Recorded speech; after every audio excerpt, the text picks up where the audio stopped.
오늘 말씀은 에스라 4장 11절부터 24절까지입니다. 아닥사스다 왕에게 올린 그 글의 초보는 이러하니 강 건너편에 있는 신하들은 왕에게 아뢰나이다. 당신에게서 우리에게로 올라온 유다 사람들이 예루살렘에 이르러 이 패역하고 악한 성읍을 건축하는데 이미 그 기초를 수축하고 성곽을 건축하오니 이제 왕은 아시옵소서. 만일 이 성읍을 건축하고 그 성곽을 완공하면 저 무리가 다시는 조공과 관세와 통행세를 바치지 아니하리니 결국 왕들에게 손해가 되리이다. 우리가 이제 왕궁의 소금을 먹음으로 왕이 수치당함을 참아보지 못하여 사람을 보내어 왕에게 아뢰오니 왕은 조상들의 사기를 살펴보시면 그 사기에서 이 성읍은 패역한 성읍이라 예로부터 그 중에서 항상 반역하는 일을 행하여 왕들과 각 도에 손해가 된 것을 보시고 아실지라. 이 성읍이 무너짐도 이 때문이니이다. 이제 감히 왕에게 아뢰오니 이 성읍이 중건되어 성곽이 준공되면 이로 말미암아 왕의 강 건너편 영지가 없어지리이다 하였더라.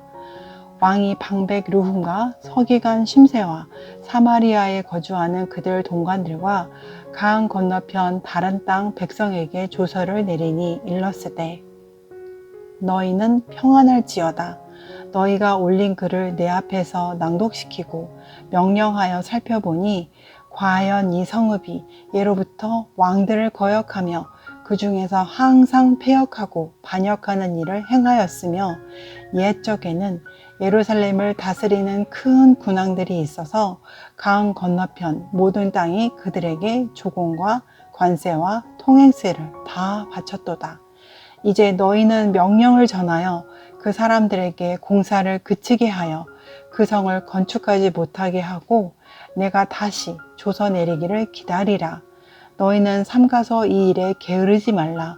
어찌하여 화를 더하여 왕들에게 손해가 되게 하랴 하였더라. 아닥사스다 왕의 조서 초본이 르훔과 서기관 심세와 그의 동료 앞에서 낭독되매 그들이 예루살렘으로 급히 가서 유다 사람들을 보고 권력으로 억제하여 그 공사를 그치게 하니 이에 예루살렘에서 하나님의 성전 공사가 바사왕 다리오 제2년까지 중단되니라. 아멘. 하나님을 섬기지 않는 무리들이 성전 공사에 같이 참여하고자 했습니다. 그런데 백성의 지도자인 스룹바벨과 예수아는 그들의 제안을 거절했습니다. 성전 공사는 다른 일과 달라 하나님만을 섬기는 이들만이 참여할 수 있습니다. 이 제안을 거절당한 사람들이 앙심을 품고 이스라엘의 성전 공사를 방해하기 시작합니다. 앞선 본문이었던 5절에 보면 관리들에게 뇌물을 주어 그 계획을 막았으며 이 페르시아 관리들을 매수하여 이스라엘이 공사를 진행 못하도록 했습니다. 6절 아하수에로가 즉위할 때에 그들이 글을 올려 유다와 예루살렘 주민을 고발하니라. 이 고발장의 내용이 오늘 본문 대부분입니다. 이 고발장의 주된 내용은 지금 공사를 진행하고 있는 이스라엘은 예전부터 그들이 섬기는 나라에 대해 반역을 일삼는 이들이었다. 그들은 지금 이 공사가 끝나고 나면 세금을 내지 않는 등 이 페르시아 제국에 해가 될 이들이다. 그러니 이들의 공사를 중단시켜야 한다. 라는 내용의 항소문입니다. 이들의 고소장을 접수한 페르시아의 아닥사스다 왕은 공사를 중지시키고 공사는 결국 중단됩니다. 부당한 이유로 하나님 나라의 일이 방해를 받을 때가 있습니다. 정직하게 일을 하고 약자를 배려하고 환경 지키며 살아가려 하는데 주변에서 그런 우리를 싫어하고 미워할 때가 있습니다. 답답하다면서 우리의 삶의 방식을 비난하기도 합니다. 또 우리가 하나님을 섬기기 위해 기도하고 말씀 보며 주일에 예배하는 일들도 못마땅하게 여기고 예배에 못 오도록 곤경에 빠뜨리기도 합니다. 하나님을 믿는 우리의 믿음을 시험할 때도 있고요. 주일에도 학생들이 학원에 가야지만 학교 수업을 따라갈 수 있는 환경, 또 중요한 시험을 주일에 보는 실태들 다 마찬가지입니다. 주일에도 접대를 위해 나가야 하고 회사에서 종교 생활하는 거 안 된다면서 식사 기도마저도 못하게 할 때도 있습니다. 왜 그럴까요? 우리가 믿기로 하나님의 정의와 사랑이 공평하게 모두에게 펼쳐지는 세상이 가장 아름다운 세상인데, 하나님의 복음을 믿고 그리스도의 십자가 앞에 감사하며 살아가는 세상이 가장 거룩한 세상인데, 세상은 그런 삶을 거부합니다. 세상이 거부하는 것은 사실 우리가 아니라 하나님의 삶의 방식, 그리스도의 삶의 방식입니다. 요한복음 15장 18절에서 주님이 말씀하십니다. 세상이 너희를 미워하면 너희보다 먼저 나를 미워한 줄을 알라. 세상이 예수님을 미워하고 또한 우리를 미워하는 이유를 이어서 요한복음 15장 19절에서 이렇게 말씀하십니다. 세번역 성경으로 읽어드립니다. 너희가 세상에 속하여 있다면 세상이 너희를 자기 것으로 여겨 사랑할 것이다. 그러나 너희는 세상에 속하지 않았고 오히려 내가 너희를 세상에서 가려 뽑아냈으므로 세상이 너희를 미워하는 것이다. 이 그들과 다른 삶의 양식을 가졌다는 것 자체가 세상에서 미움을 받는 이유입니다.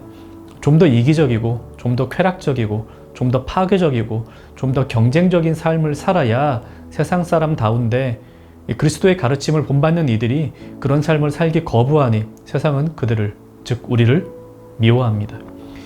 그리스도에 대한 미움과 반감이 그분의 삶을 따르는 우리에게 그대로 쏟아집니다.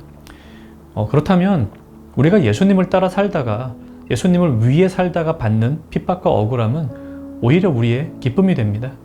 우리가 그만큼 주님을 닮았다는 의미이니까요. 이 성전 건축이 중단된 이스라엘 백성들의 낙심은 상당했을 것입니다. 하지만 하나님의 역사는 계속됩니다. 하나님은 이미 계획하신 다른 경로를 통하여 성전 건축을 이어가실 것이고 마침내 완성된 성전을 보여주실 것입니다. 우리 삶에서도 때로 하나님 백성답게 살아가는 것이 힘들고 지치게 할 때가 있습니다. 그래서 그런 삶을 포기하고 그냥 일요일에 교회만 왔다 갔다 하면서 나중에 죽어서 천국만 가면 되는 거 아닌가? 라는 생각을 하게 될 때도 있습니다. 우리에게 낙심과 좌절이 찾아올 때가 있습니다. 하지만 그때에도 우리 삶에 대한 하나님의 계획하심은 계속 진행됩니다. 그리고 반드시 하나님은 우리 삶에서 하나님 나라 백성의 열매를 맺게 하실 것이며 우리에게 그 열매를 보여주실 것입니다. 갈라디아서 6장 9절입니다. 우리가 선을 행하되 낙심하지 말지니 포기하지 아니하면 때가 이름에 거두리라. 말씀 생각하며 함께 기도합시다. 우리의 믿음 참 연약합니다. 이 세상 환난과 억울함에서 우리를 보호하여 주옵소서. 이렇게 기도하시고요. 억울한 일을 만나도 낙심하지 않고 하나님의 일하심을 믿게 하옵소서. 또한 이렇게 기도합시다. 오늘 하루 주님의 선한 일을 세상에서 행하는 청년가족 되시기를 바랍니다.